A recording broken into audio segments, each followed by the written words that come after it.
usanga nk'iwacu mu minsi mikuru kuri Noheli kuri Bonane abacuruzi nibwo bacuruza, ariko hano biratandukanye. Ntabwo urabona nk'iwacu usanga hari umuntu uzi ko agira ikiruhuko cya saa sita agomba kujya mu kiruhuko, ariko Abashinwa nta iyo ashatse gufata akanapu usanga buri mushinwa hanakorera afite agatanda gatoya kano bamuvinga ashobora kuzinga.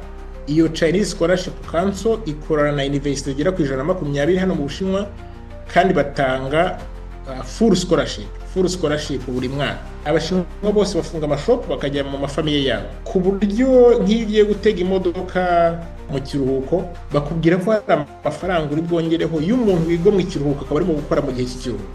Hari nk'abantu barinda bagera ku rwego rwa professora, bakaba professeur mu buryo bwa education academy, batarigeze basohoka igihugu. Urumva belt ni belt y'umukandara.